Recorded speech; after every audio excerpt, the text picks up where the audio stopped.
입문 첫날 두 번째 질문은 예술과 비평에 대한 질문입니다.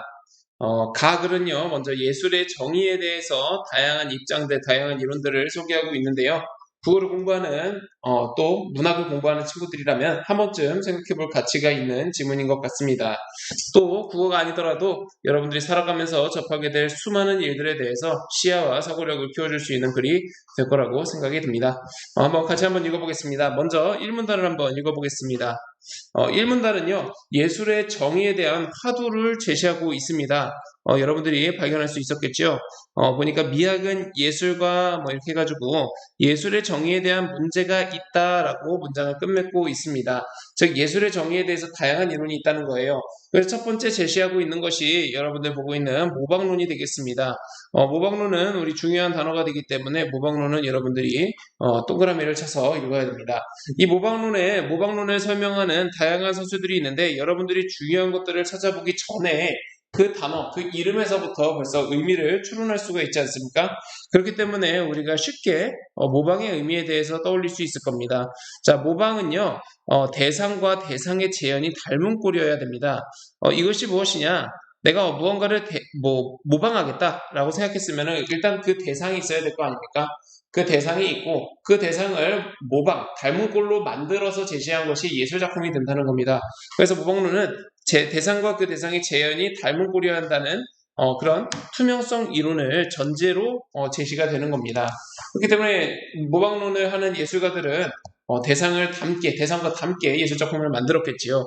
자, 그런데 모방론의 특징은 이 정도로 우리가 이해할 수 있는데 그 뒤에 역적 그러나가 나옵니다.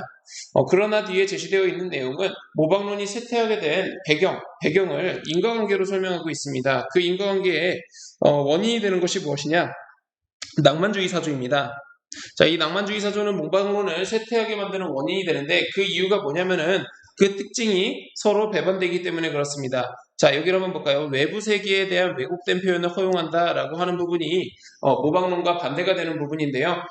모방론은 외부 세계, 즉 대상이 닮은 꼴이었다고 얘기를 했는데 낭만주의는 예술가의 독창적인 감정 표현을 중시하다 보니까 외부 세계에 대한 왜곡된 표현은 예술가의 독창적인 감정 표현을 강조하면서 허용된다라는 겁니다.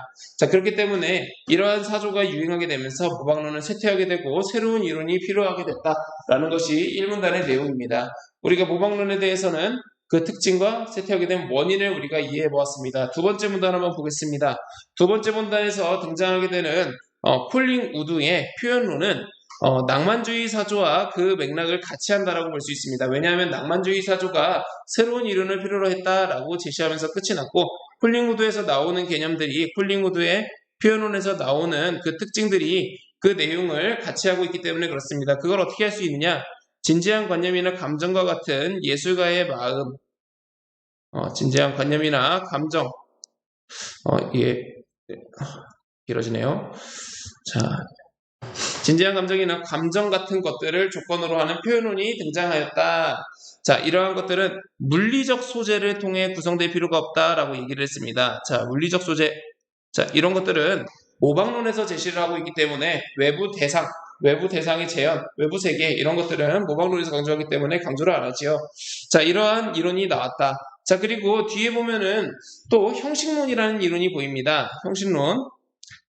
자, 이 형식론은요, 표현론과 같은 시기에 등장했다, 비슷한 시기에 등장했다라고 제시하고 있고, 또한으로 순접으로 연결이 되어 있습니다.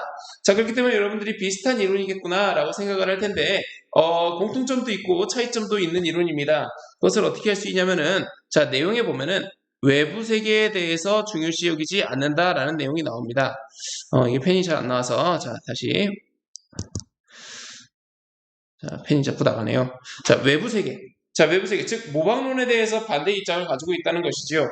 자, 그런데 작가의 내면도 중요시하지 않습니다. 작가의 내면은 표현론에서도 강조하는 거죠. 즉, 표현론과 모방론 모두를 비판하고 나온 이론이기 때문에 표현론과 같다라고 이해하시면 절대 안 됩니다. 자, 그러면 형식론이 가지고 있는 특징들을 한번 찾아봅시다. 형식론은 어떤 서술로 이렇게 설명이 되고 있을까요? 자, 형식론의 형식은 자, 어떠한 특징이냐면요. 자, 비평가들만 식별할 수 있는 무언가입니다. 그런데요, 그것이 모호해서요, 정의는 불가능하고요, 어떠한 의미 있는 형식, 자, 이러한 것들을 통해 미적 정서를 유발하는 것들을 예술작품이라고 보았다고 합니다. 자, 우리가 예술가들만 이해할 수 있는, 예술가들만 느낄 수 있는 아주 미묘하고 세세한 그런 느낌, 자, 그러한 것들을 우리가 형식이라고 이야기를 하는 겁니다. 자, 그렇기 때문에 일반 사람들은 이러한 의미 있는 형식에 집중하지 못하고 다른 요소에 집중을 해서 작품을 감상하기 때문에 그 작품이 예술적인지 예술적이지 않은지에 대해서 식별할 수가 없겠지요. 오직 예술가만이 식별할 수 있다라는 것이지요. 자, 그러면 이러한 이론으로 정리가 되는데요. 자, 여태까지 본 이론들은 전부 다 나름의 근거가 있습니다. 외부 대상을 똑같이 모방한 작품, 또 작가의 내면 독창적인 그런 생각을 감정 표현에 드러낸 작품, 또 비평가들, 전문가들이 느낄 수 있는 어떠한 의미 있는 형식을 통해 제시된 작품, 이런 것들은 전부 다 의미가 있는 것인데, 자, 그 다음 3문단에 제시된 내용을 보면은 또 다른 생각을 할 수가 있습니다. 자, 먼저 어떤 사례를 가져갔냐면 뒷샹의 변기를 가져왔습니다. 자, 뒷샹의 변기는요, 형식론에서는요, 이것을 예술로 볼 수가 있습니다. 그런데, 자, 문제는 뭐냐? 이것은 예술작품으로 인정이 되지만, 형식적인 면에서 차이가 없는 일반 변기에 대해서는 인정되지 않는 이유를 설명하지 못하게 되는 문제가 있다고 합니다. 즉, 무엇이냐? 예술작품인 변기를 갖다 놓고 그 옆에 일반적인 변기를 갖다 놔도 아무리 봐도 그 두 개를 구별할 수 있는 어떤 형식적인 차이가 없다는 것이죠. 즉, 예술가들에 의해서 그것들이 예술이 아닌지 예술인지를 구별할 수 있는 그런 어떤 형식이 존재하지 않는다라는 내용이 됩니다.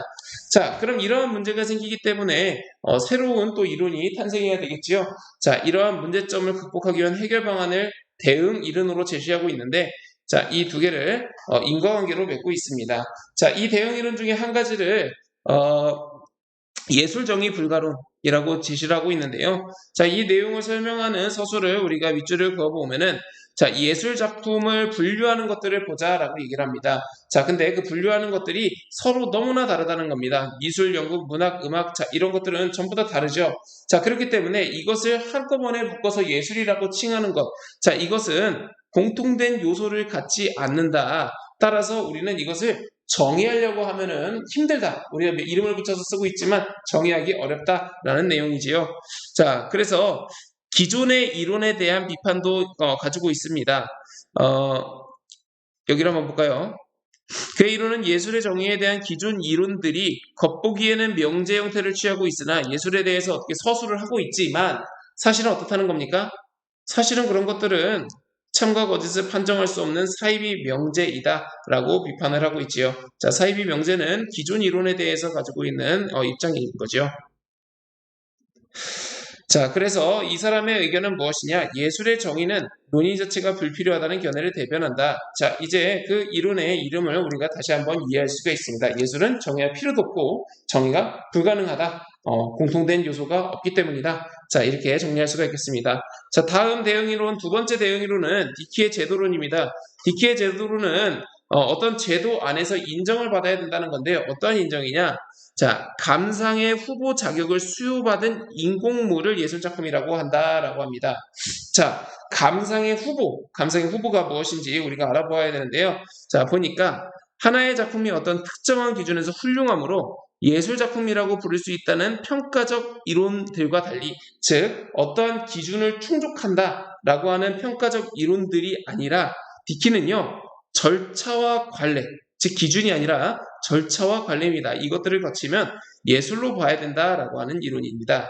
자, 이러한 이론들은 앞에 나와 있는 이론들과는 이 이론은 앞에 나와 있는 이론과 다릅니다. 앞에 나와 있는 이론은 어떠한 기준을 통과하게 되면 우리가 예술로 보자라고 하는 이론이었는데 디키의 제도로는 그런 것이 아니라, 그렇게 나누는 것이 아니라 다양하니까 일정한 절차와 관례만 거치면은 예술작품으로 볼 수 있다라고 하는 새로운 관점을 제시하고 있습니다.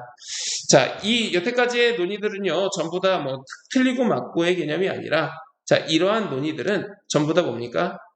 예술로 분류할 수 있는 작품들의 공통된 본질을 찾는 시도이자 예술의 필요 충분 조건을 찾는 시도이다라고 하면서 전부 다 의미 있는 이론이다라고 하면서 끝맺고 있습니다. 여러분들은 예술에 대해서